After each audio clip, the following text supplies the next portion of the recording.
Look at the puppy back there. What's going on here? Do you see these two?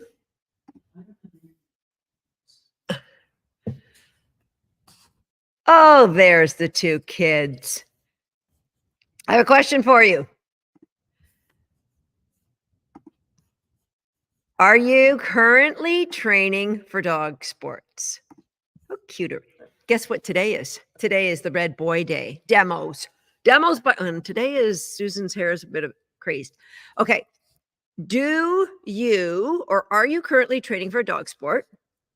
If the answer is yes, please tell me which one, and please tell me where you're watching from.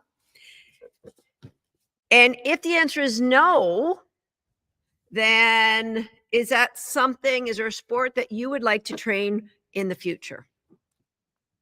So service animal. Guess what, Janie? A lot of the dog sport skills are just so good for training service dogs. So today's going to be a good day. Protection sports in Utah. Crystal, hello. Just dropped a cookie on the floor. The puppy did not get up to get it. That's a win because today we had an epic It's Your Choice fail. Yes, I will share with you. This is what happened for the first time ever. Kim was setting up to cut his nails. Pedicure, please. He's just hanging out on his bed. She had his breakfast there and she forgot something, probably her coffee. Knowing Kim, got up, went to the kitchen, came back, and Mr. was helping himself to his breakfast. That was an It's Your Choice fail. This was just an It's Your Choice win. So, bite work in France. Watching from Toronto, we are practically neighbors. Why don't we know each other? We are about 45 minutes from Toronto. Plus, Toronto has the Raptors, which I'm addicted to, even though they're not like having a great year this year. Still a loyal fan. My dog is too nervous for dog sports. Had hoped of doing fly ball.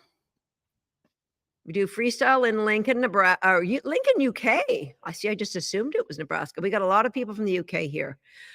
New rescue from Canton, Georgia. Welcome, Darlene. Do you think any dog can be trained for service work? That's a great question. I think that it depends on what the service work is for. And I think, like, would Tater be a good service dog? He might be, but he also would be a lot of work compared to training. I don't have a dog that would be a good service dog other than, for what I might need them for, yes, they'd be great. Sometimes my back goes out, so my dogs are trained to support my weight as I push up, and they can pick things up and give them to me. But depending on what you need them for, depending on the breed, some breeds of dogs and some dogs within a breed are just not that very stable. I'm sorry, I tried, but I can't. There's nothing. Here's the thing. My hair might have a mind of its own, but I have got great information for you for dog training. So it's all good. I'm not training for a sport, but it would be fun to play agility. So today I'm going to be focusing on a skill that will go across all barriers of sport and beyond. Service dog, oh heck yes. Today's skill, big for that. I will be focusing on the sport of dog agility, and if you have any questions, what I'm going to teach, well, how will that help me with as just a pet owner? How will that help me in bite work? How will that help me in my service dog work? You ask me, because I know what I'm teaching you today is going to go across all barriers. Okay. So we have a lot of people that have different sports, which I love. Oh my gosh. You win a prize. Somebody acknowledging that my crazy ass hair that's going wherever it wants is awesome. Come on, contact the team. This one's a little wrinkled. I'll make sure you get one that's not wrinkled. Sometimes a puppy likes to chew on these. I'm sending you a sticker. Onsel. Onsel. I don't know how to say your name, Onsel Farron, but thank you. You're very kind. We're all about kindness here. So today is the nuances of training sports. I'm sorry that I keep hitting this. I have a chair that doesn't quite fit with this, but I do have a lovely coffee, so we're all good to go. It's about this is our 4th anniversary of Shape by Dog. It's Shape by Dog live and unfiltered, aka unscripted. I personally think unfiltered would have been better, but then that wasn't anything special because I'm always unfiltered. So today is all about sports, and then you could say dog agility, dog sports, and beyond. Before we start, I'm going to ask you to share. When you share what we're doing here, share it on your social media platforms. Come on back here, leave us a comment that said I shared it. Tell us where. And if you have a different name that you appear in the comments on, then just tell us what your name is, because we're giving away prizes today, my friend. We're giving away some amazing, super cool prizes. So let us know where you shared it, and there's going to be a prize given away at the end of today. And I'm also going to tell you who won from yesterday, because I gave away some cool prizes yesterday. So today is all about opening yourself up. Like I read a comment, and I don't know your dog, and I don't know the nuances of what your situation is. But I think the comment said something like, my dog is too nervous for sports. So that may be a limiting belief. That might be 100% the truth. But that may also be a limited belief, that I want to open yourself up to the possibility that there may be something out there that is possible for you and your dog. How cute are they? If he decides to stay there, I'm going to get up and give him a cookie. But I'm prepared for if he decides not to. You get to see what happens when he makes a decision other than what I'd like him to see. Now, he has a very good role model beside him saying, this is how you behave when we're on live. Let's just hope he keeps up with it. I think I'm not going to wait for a mistake. I'm going to get up, and I'm going to reinforce both of them. Super good boy. Super good. Oh, you got a pen there. Thank you. Super good kids. So today I didn't ask you who should be my demo dog, because the only one who wasn't a demo dog yet was the puppy. And it's sports day, which I think, thank you. I love my mug. God, I love purple.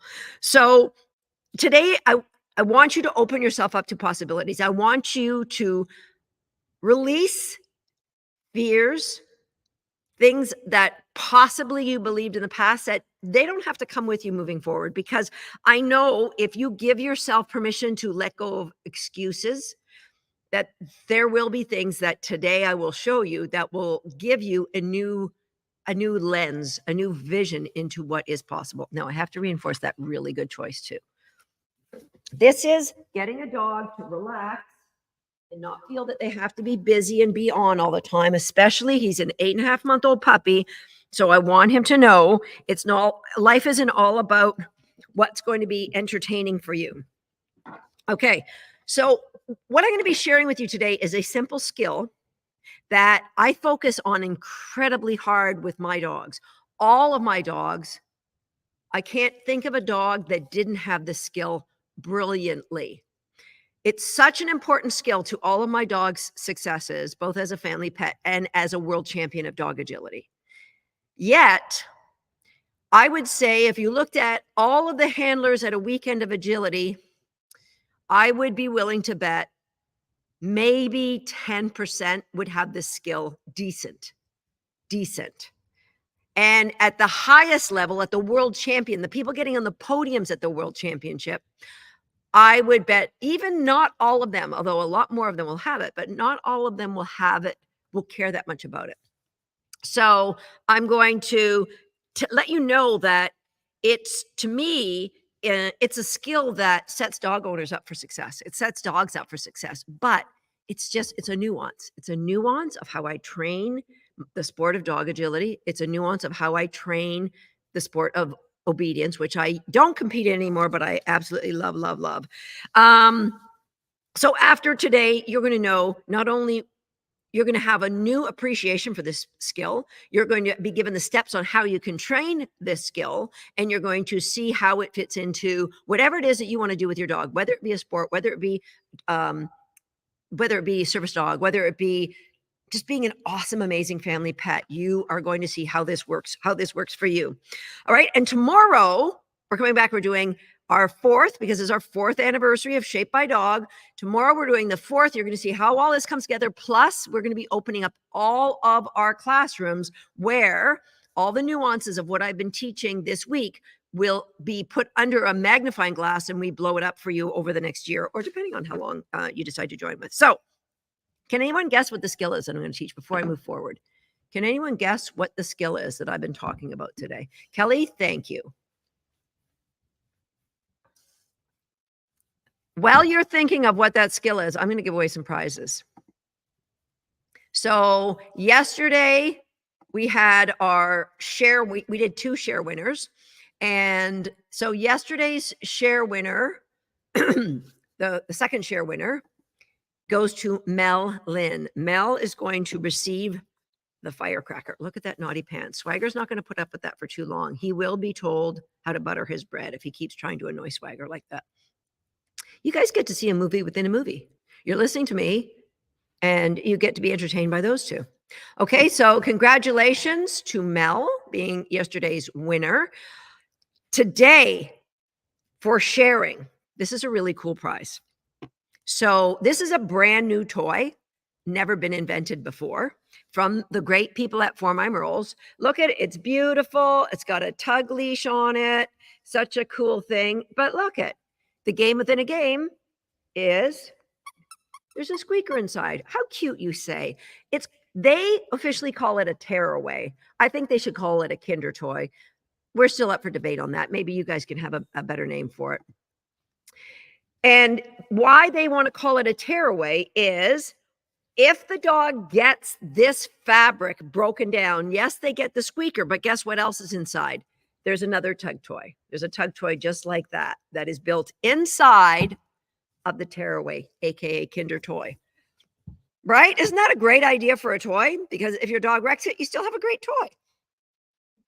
Inventive, creative people from For My Merles. So we're going to give away that one of those at the end of today for the share winner. Whoever we do the random draw, whoever shares this podcast or this live and unfiltered. It's unscripted, Susan. Stop saying that. Live and unscripted, Shaped by Dog. We're going to take one random winner today, and we're going to give away one tomorrow. All right. So just share, come back, write in the comments, say you shared. Now, yesterday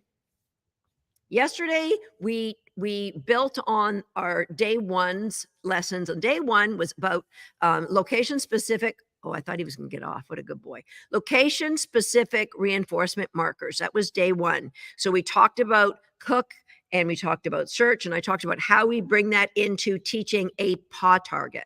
And then yesterday on day 2, it was the nuances of how to cue, how to use your cue, how to grow and put a cue on your paw target, and how to grow it to very different behavior or environments and objects. So that was where we got up to. Now today is again another level to that. But we're giving away we're going to give away a prize, which is a propel, one of those propels. I'm going to show you how you can use a propel right now.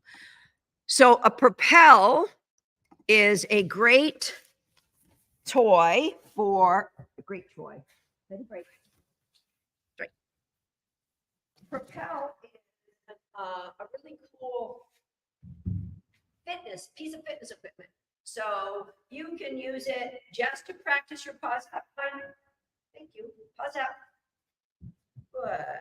So you can have the dog walk around the propel. You can have a dog get all 4 feet up on the propel. Good. You can do sit. This is a little balance thing because it is inflated. So will they keep their paws there? There's some balance. Strike. Good. So our friends of the family and friends of the show, Blue 9, they make the propels. Probably my most favorite piece of fitness equipment. One of them for sure. Do you notice that when I come back here, I lost my border collie? Come on. You want to help it out? Thank you. Pat. Swag. I got to turn the camera on so you can see what's going on here. Okay. So I'm trying to get Swagger when I do my demo. He has to go behind that's what he likes to stand behind the tunnel. Okay, monkey, habitat, Betty. There we go. All right. So yesterday I said I was going to give away the Propel because I love the Propel. So I said I'm going to give one away. We got so many gems. So where's my stickers?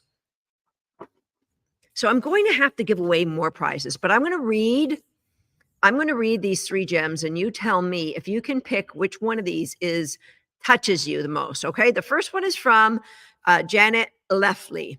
My gem is that I should never give up. So many times I tell myself I'm a bad trainer, and that's why my dog has bad behaviors. But Susan's talk about breaking down those walls is that I have to break down my own lack of belief in myself in order to connect with my dog and help him to learn. You're never going to reach your dog because you're going to be limited by the belief that you're not the person who could do that. I know you can do that. I've had tens of thousands of students come through this program. We have got the most amazing coaches that help me make sure that people who come ready to learn absolutely will grow. And so I love that you recognize that, Janet, because this is a gateway to your success. And I love this gem because I bet there are people, even people on watching today, that feel the same way. That I'm bad, I can't do this, I'm too slow, I'm too heavy, my dog's too that. Yeah, this is just a great gem. Okay, second gem. This is from Katrina Othman. So gem number 1's great. I want you to pick your favorite, 1, 2, or 3. Get wrapped up in the beauty of the uptake and the learning that is happening for the dog. Don't focus on the end outcome, but be curious in the moment. Always think, where's the value for my dog now? So that was something I really talked a lot about yesterday, is that it doesn't matter if it's a dog sport or if it's a trick. So often people get wrapped up on finishing. I need to finish the sequence before my dog is right. I need to, rather than saying, look at the skill my dog is showing me right now compared to what that skill was yesterday. And you don't need to get to the end of a sequence. You just need to reinforce the dog for the work that they're doing. So I love, love, love that you really highlighted that moment when I spoke about getting wrapped up in the beauty of the uptake of the knowledge for the dog. That was gem number 2. This is gem number 3.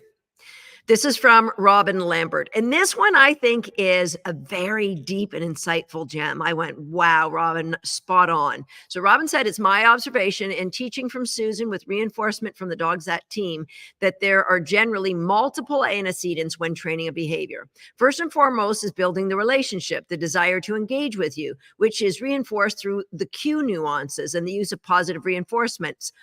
Always as that sequence, the reinforcement process. It's so circular that ABC builds ABC, which builds ABC. So I know that's really deep, but when I talked about it yesterday, I said, what's the antecedent for my dog putting their paws on there? Well, it's me standing in front of the target, but that wasn't it. It was the history of when I come out, there's a positive conditioned emotional response to me walking out there, that my dogs just look at me. They don't look at anything else. I could have cookies on the ground. I could have toys on the ground. They look at me and then that focus is the antecedent to them offering behavior. So those are three beautiful, beautiful gems. So I'd like you guys in the comments to tell me which one of those gems do you think was really impactful for you? Which one of those gems do you think we should award the number 1 first place prize? So we have number 1, we have number 2. 2 votes for number 1. We have a number 3. They're brilliant, right? I mean, there was probably another 5 more that I'm like, oh man, I got to narrow this down. You guys, really, what I love about it is in your gems, you captured the essence of what I was teaching. And I absolutely love that. And because of that, I spoke to the people at Blue 9, and guess what? Everybody gets a Propel. All 3 of you are first place winners. The podium is full. All 3 of the podium winners are standing on first place. Boom, boom, boom, boom, boom. So thank you. Thank you. That was amazing. Okay. So the takeaways are important, and I'm so excited because today is about dog sports, but it's also really going back to general dog training. And so I'm just going to put this out there. I had this idea, which I thought was a brilliant idea. That I use, there are a couple of key things that I use in my training for, can you grab one of the treat and trains, please? There's a couple key things that I use in my training that I thought, oh, wouldn't it be cool to give this away? And so I went to, actually, do you see in the back, Galligan? All of the agility equipment that I use is from what I feel is the best agility equipment supplier on the planet. They're made in Spain, and it's Gallican agility equipment. So I went to actually the North American distributor of Gallican is Run It Dog Agility. I said, hey, Galligan and Run It Dog Agility, would you guys like to get together and provide a prize? So what they're giving us to give away tomorrow for the gem is a 2-part prize. Number 1 is a target mat. So it's a target mat that has straps that you can attach to something if you want. You can use it just on the ground, just like we did for the towel. If you just want to train your family pet, you just want to train, or you want to train a sports dog, it can attach to actually a dog walk if you're training dog sports. And then if you have a treat and train, if you don't have a treat and train, you should. I think I have 5 of them. And I have 3 other remote feeders. So I have a little bit about the remote feeders. So this is one of my bags. So the treat and train goes in a bag, and it makes it easier to carry. I can throw the remote in there so I don't lose the remote.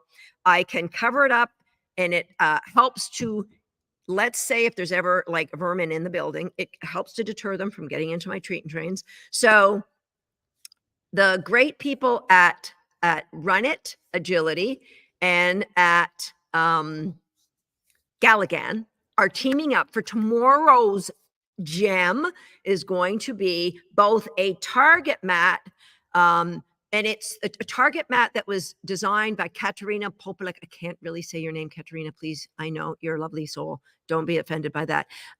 She owns Fantastic Dog Agility. So it's her designed travel mat, which I got to tell you, I use mine upside down a lot. So you can get, I've got a blue one and a yellow one, but I put it upside down on the turf, and then the black becomes my target as well. We have a problem here.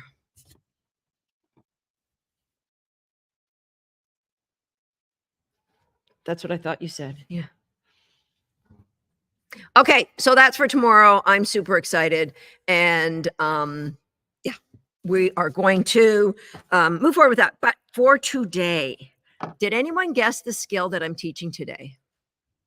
Anyone guess? I didn't see any guesses in the comments, but I did change the subject. I was kind of all over the place. Let me get rid of the, there we go. Anybody guess what I'm going to be talking about today? That is a great guess. A great guess is it's your choice. I saw that. Great guess. It's a great guess. But that's not it. But it is always in play in everything that we do.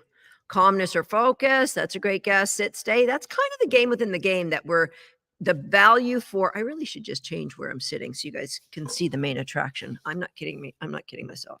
They're the main attraction. Red Dogs rule. So if you think about all dog sports, it doesn't matter what they are. It's a dance. When I was in university, I dated a ballroom dancer. And when we would go out, parties, weddings, I looked like I was pretty with it on the dance floor. But you know what? It was only because he was pretty amazing dancer. And so when you're doing any dog sport, the dog is the partner in the dance. And the dog is a partner in the dance, and you need to be the confident ballroom dancer.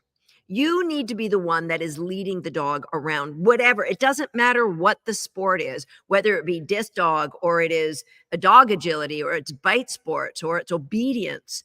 And so when you have the one partner confidently executing, it looks beautiful. It looks beautiful and effortless. The dog can be ahead, the dog can be behind. There always seems to be this ebb and flow together. And for me, that originates with one skill. So I'm going to show you right now. I'm going to get Prophet out and I'm going to show you. You just have to give me a thumbs up if you can still hear me when I get out there with him. So I'm going to change my camera. Right. I'm going to get out there and I'm just going to do. Okay, here we go. I will borrow somebody's toy. That's going to be one tomorrow. Prophet. Okay, so if I am doing, just having my dog run. So if I just want my dog to run in place, they need to accelerate in a straight line as fast as they can. Perfect. So see how he was going so fast, he ran right by me? I'll do that again in your direction. Fine. Side.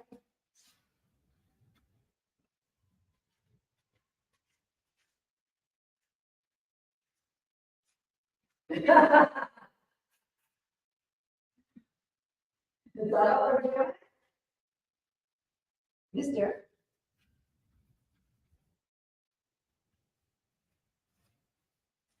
Let me just try this again.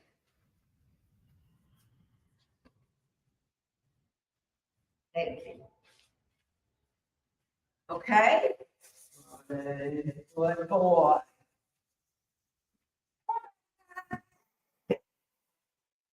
Okay, so we've got accelerate in a straight line. But if I turn, I don't want him to think I'm a sheep and go way out there and turn me. I want him to turn tight. So I'll show you that. So if I'm doing my dog sports, I need my partner to read my body language and turn with me.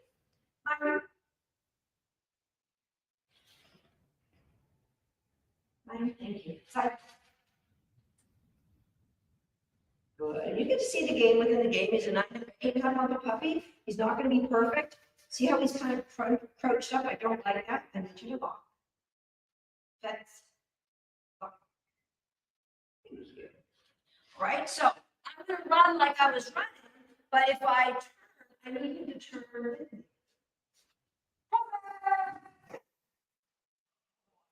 Do you see how he reads the dance?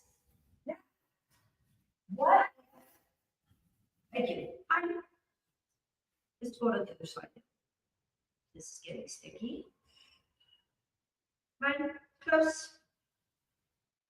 Thank you. What if I run? Let's say run towards a tunnel. I'm going to set this up. I'm going to set myself up for failure. Close. What if I run? Stop. Ready.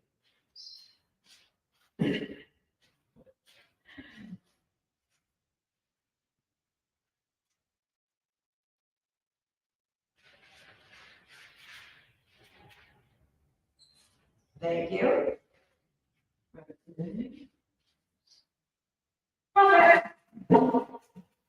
So if I don't want to go that tunnel just because I'm running towards it, I need him to stop.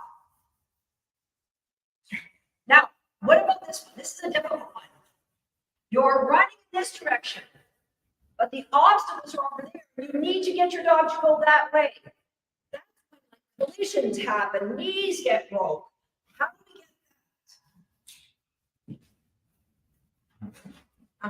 that? Thank you. Close. Boy. So if I'm running in this direction, but I want you to turn off that way. Perfect.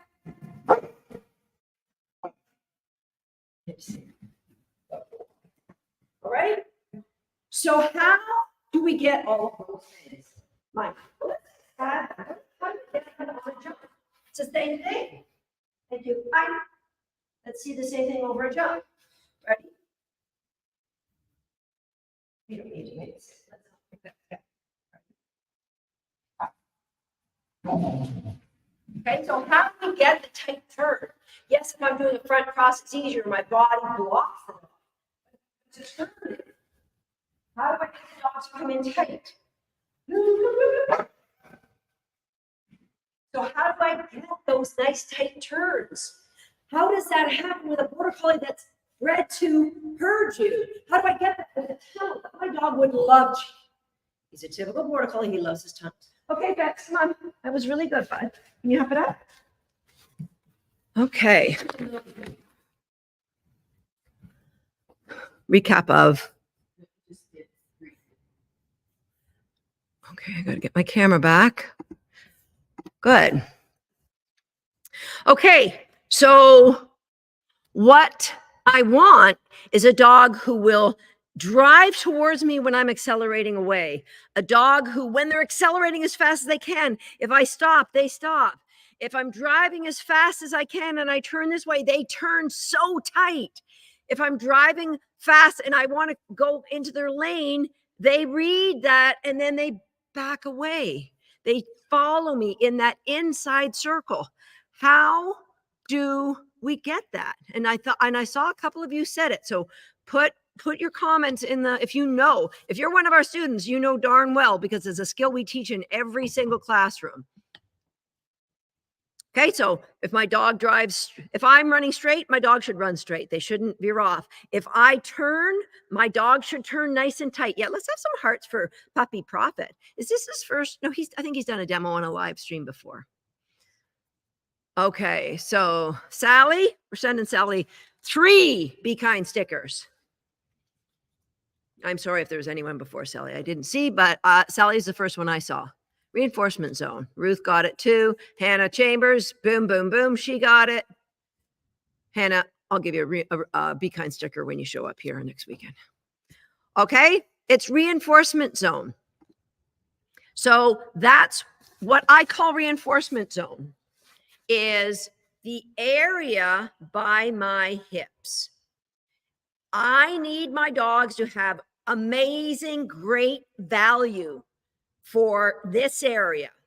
Where do you think most dogs have amazing, great value for? Where do you think?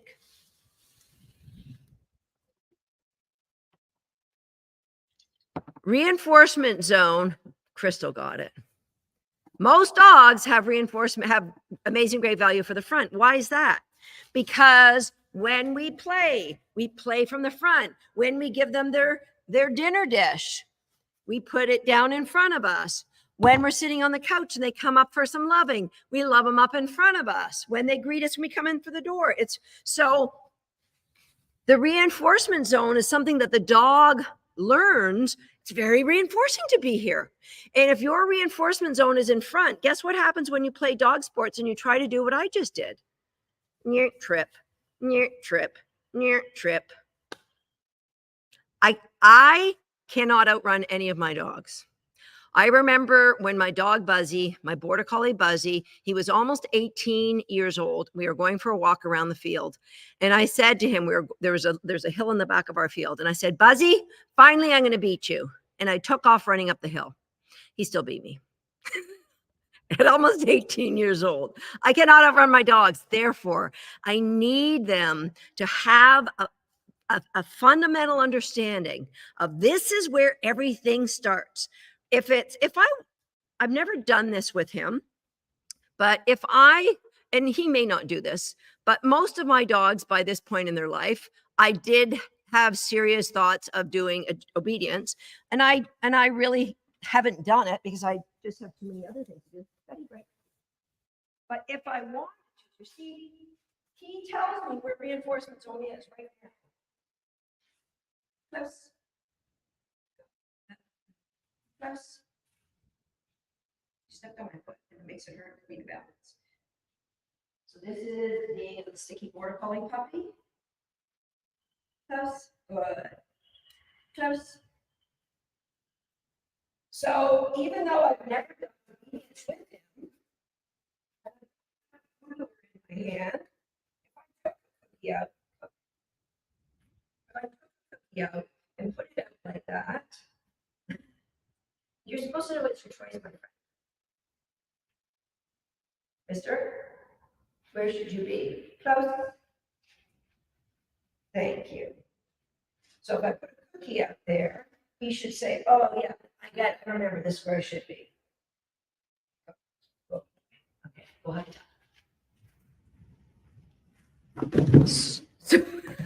Super boy. He just tripped over the climb. Good man. Good man. Okay, where's the waggy cam? I'd be guessing he's behind the yellow tunnel somewhere. Monk? Can you guys see him? Waiting for more action. Okay. So it's reinforcement zone. Now what we need is, how do you get what I've got? Because when you get what I've got, that's what leads to those tight turns. That's what leads to the dog being able to, I'll cut him some slack because he was grabbing his toy. That if I wanted to do a serpentine, he would understand. So let me show you the difference. Let's do one of these right now. This will be my last demo because I really want to get to, well, the last demo of this agility. Oh boy.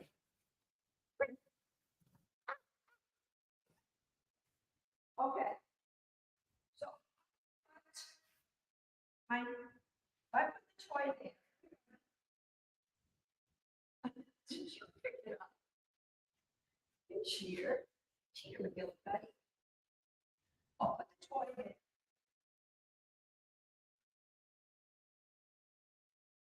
Now, can you hear it? Betty, thank you. So, if I run and say this cue, he's going to explode over this jump to get it. I want to do it in a way that you guys can see. Hold on this way. Jump. Get ready. Okay. I'm going to go once the other way so we can see what's going to happen this time. Fine.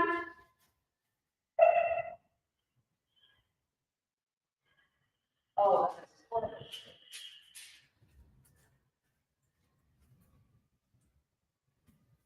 Okay, that is not how agility dogs get released from their position. Lock. Good. He's focusing on the toy. He wants the toy. You said, right, go, and really. Yay, good boy, but there was no collision. That was an intense puppy who was ready to go out and charge to get his toy. Mine. But he didn't charge to get his toy because of his understanding of reinforcement zone, because of his understanding of what gets built on reinforcement zone. Okay? So his release is his jump cue, Tina. So let's see, where do we get that from? How are you going to grow on what I taught you on day 1 and day 2? Shaped by Dog, live, and what am I? Live and unfiltered? No, I forget what I am now. Live and unscripted. Lesson 1 and lesson 2 comes to lesson 3 today. So how do we get that? We take our foot target and we put it on. It can be anything. It can be a square. It can be a garden tile stone. I'm going to use, this is from the feed store. It's just a feed bowl. I think it's for sheep and goats. All right. So this is what we're going to do. And we're just going to teach our dog to find value in being by our side. Okay, so Linda, you tell me if that's a good spot. Okay, Betty, can you bring me the toy? That was a bring it, baby. Yeah. This is a good boy. Fine. Good. So we have a dog that they know when we say paws up, that they're going to put their paws up on something. So then what we want them to do is find value for being beside us by touching our hip. And if I move a little this way, then they're just going to find my hip. That's what I want. All right, so we just want to build that. If I move a little bit into them, they're just going to find my hip. Coach, can you tell them why you tap your hip? Okay. A nuance. This is another nuance of this training.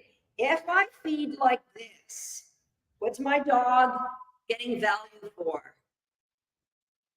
Getting value for the front of me. Do I want my dog to have value for the front of me? Life gives them enough reason to have value for the front of me.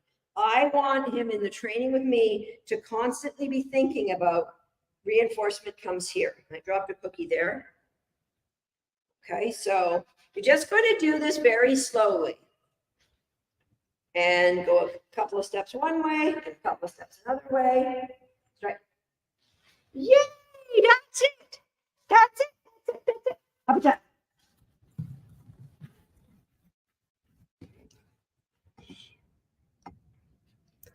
Okay, I have to keep changing back and forth between the cameras. Okay. If you have a short dog. If you have a short dog, guess what? If you have a short dog, I think of when I had my shortest dog that I owned was my 9-inch Jack Russell Terrier. My lightest dog was my 11-inch Jack Russell Terrier.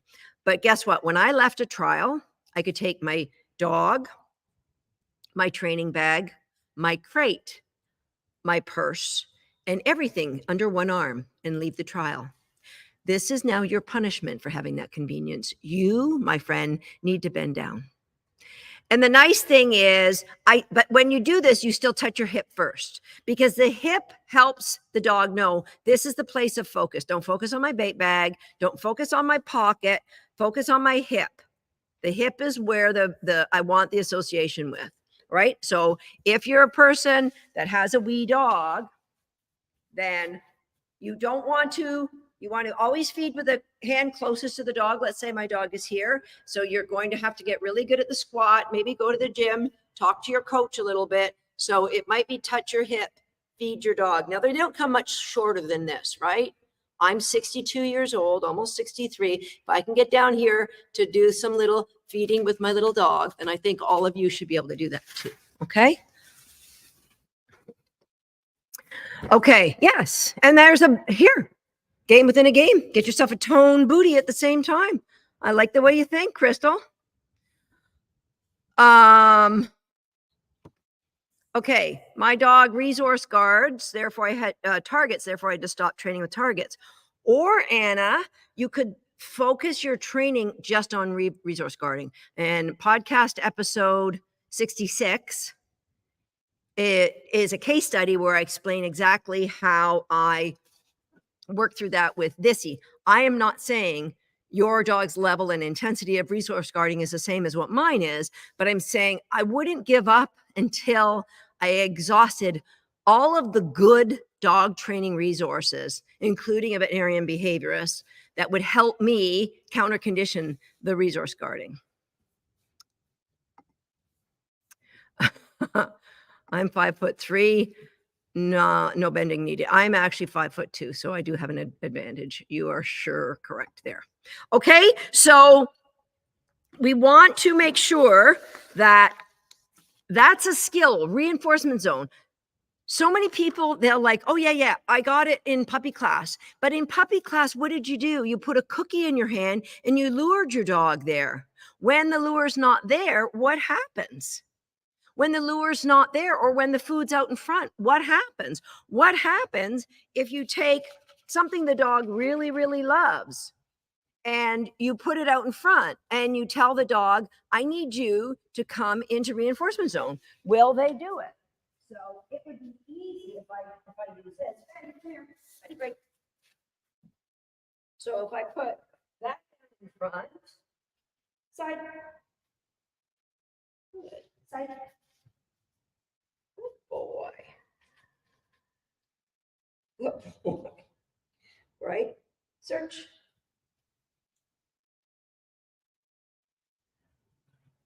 I think you got it. Boy. Side. You making sure that doesn't go anywhere? Search. Good bet. Yap it up. Good boy. So that's, if there's value for you, then this was just a bowl of cookies, right? That could be a tunnel on agility. That could be a seesaw or something. He's crazy about the seesaw. I've done it again. Do you see, even when I said the word seesaw? Yeah, I haven't done much seesaw training. Didn't take much for, I think, momentum explained to him that you're supposed to be crazy when you do a seesaw. Okay, so Chris writes, the value of reinforcement zone helps my dog run fast cat at top speed. It really applies to all sports. Absolutely does. All sports. Okay.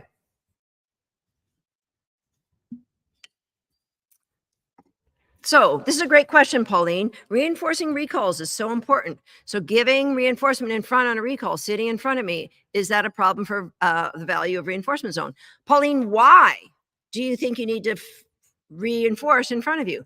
Because if you do competition obedience, like I used to, you get scored very, very sharply, as my late husband, who was a longtime competition obedience judge, would say. The precision of that front behavior shouldn't be left up to chance. So I'm never going to let my obedience prospect come into front without knowing it's going to be perfect. So then I'll just reinforce them out there and teach front as an isolated incident. Okay. It has nothing to, your recall has nothing to do with where the dog ends up. My dogs end up on my side when I do my recall because I want reinforcement for value for reinforcement zone. Okay. Yes. Value for reinforcement is important to candy cross for my dog to go quickly from pulling me to running by my side. Brilliant, Kat. That's a brilliant observation, because even those sports like candy cross where your dog is out in front, you need to have that kind of the value for being out in front will be high for those dogs. I need value back here to be equally as high. So I think you guys are seeing this behavior helps a family pet walking on a loose leash, on and off leash. Ding, ding, ding. All right. Swagger's like, when is the show going to start again? What is up? What is up with this talking? We need another show. What a kook. Okay. So you've got now those pieces. Tomorrow, I'm going to show you where it all goes together, how we can get that. But what I wanted you to see today is what's possible. What is the one piece that builds brilliant behavior in dog sports, but also is such a lifesaver for all pets and all of life. I can't, I mean, there's maybe a sport that reinforcement zone isn't important, but I got to tell you, I did go to ground. I don't know what they call it. They have a different name now. They do AKC, where the dogs go under the ground hunting. It's a tunnel, and at the end of the tunnel is some rats. And so I did go to ground with my terriers. Guess what I did? The thing before the thing. When most terrier people, I'm talking back, when was the last time I did go to ground was 1993. So is that 30 years ago? Wow. That's crazy because I'm only 33 now. I don't know how that worked out. Anyway, so yes. Okay. Most people with their terriers going to the hole where the rats are, the terrier knows the rats are there. They're going like this with their terriers. They peel off the leash and then the terriers go boom down the hole. Do you know what? Do you know how I went to the hole? I said value for reinforcement zone. Thing before the thing. You give me beautiful healing up to the line, you get to have those rats. You don't give me beautiful healing, we're going to turn around and go to the back of the line until you give me beautiful healing. Guess what? The last time I went to a Jack Russell Terrier National Championship, my terrier won the National Go to Ground Championship, also won the Obedience Championship at the same event. So that's not a coincidence. That was 30 years ago, my friends. Okay. Questions here.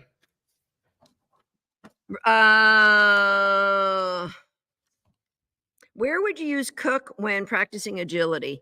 I use it, for example, places where I want my dog to stop, like on the seesaw. Oops, I said that word again.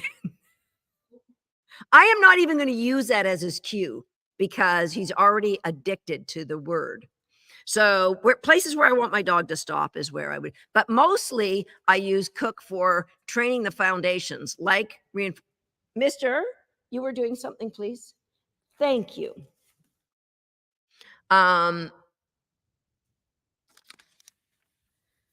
What skills do we need to start agility? Here's my foundation. The things that make my dog a great family pet are what's going to make my dog an amazing agility dog.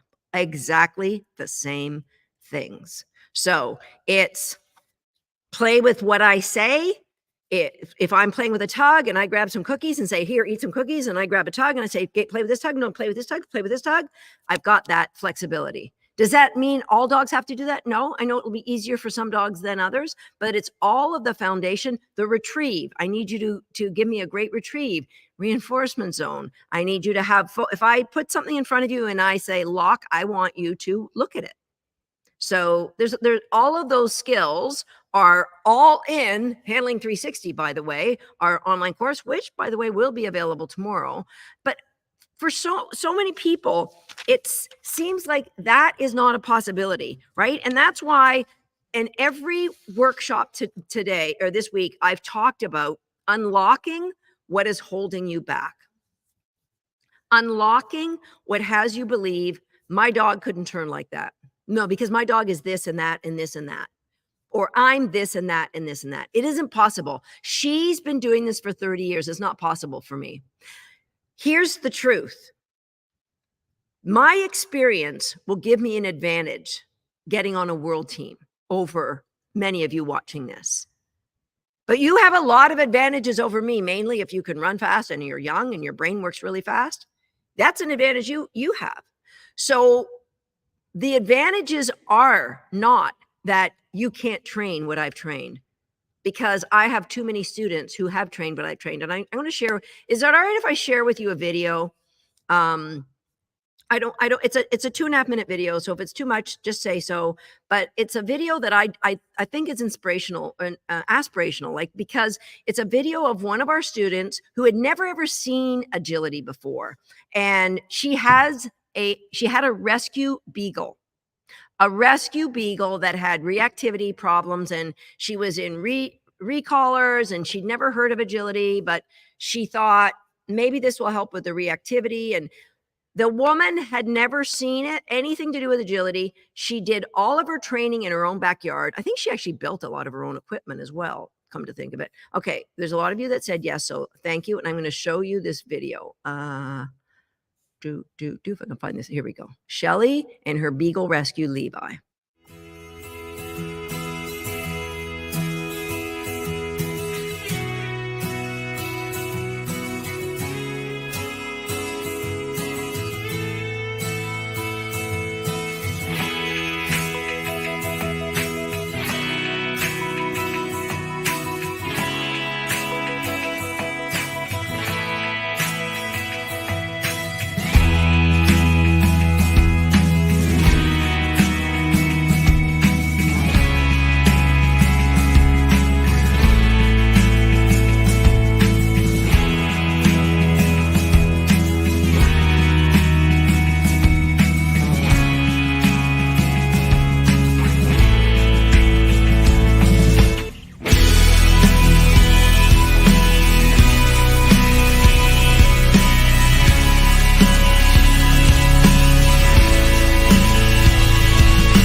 How cool is that?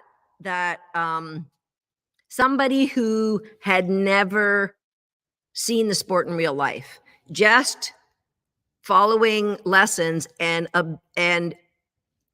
believing in the nuances as we taught them, right? And this was a dog that they're at their wits' end because they had so many challenges with his behavior at home, and he worked out so well that they went and got another Beagle.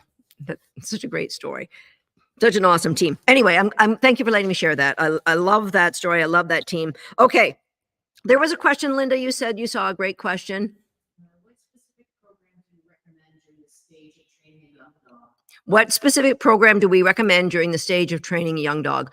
All of what he's got right now, he has got all of our recaller games. So probably by the time he was 5.5 months, he had all of those games down pat. And then the foundation in Handling 360, he's got prep school, he's got flat work, and he's got there's some things I've left out of Blueprint, but he's got a lot of those. So definitely the place that I start is recallers with all of my dogs. And that's been the way I've raised my dogs since 1990, 94, 95, in that era. So close to 30 years, that's how I've been raising. And at the end of the day, I love agility. I love dog agility. And I used to love dog obedience. I'm one of those rare people that absolutely did love dog obedience. And there are a lot of other dog sports that I love. I've done some scent work with all of my dogs, and I just don't have time for it all. But the most of the time, I'm a family pet owner, and I want a dog that will work and live in my life as a family pet. So yes, I move on to train more complex skills, but everything starts with, yes, Jose said, Jose, it starts with crate games, and which is part of recallers, and it's all of those games that creates a positive conditional emotional response for the game we're playing. They love to play that game. It creates a positive conditioned emotional response for me, for being part of my life, for being part of working with me.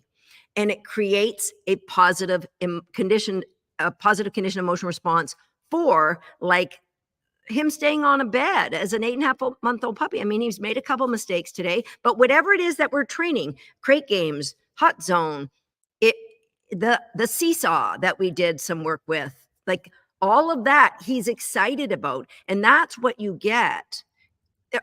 And let me just tell you, I have yet to own a dog that I've been able to train without a challenge, there's a little off ramp while I focus on resource guarding. That's one of his challenges right now that we're working on, resource guarding. Oh, there's a little off ramp with Vissy. Many of you were part of Team This, and there were a lot of different off ramps for Vissy. But here she is, 3 years old. We're getting ready to go to the Canadian World Team tryouts.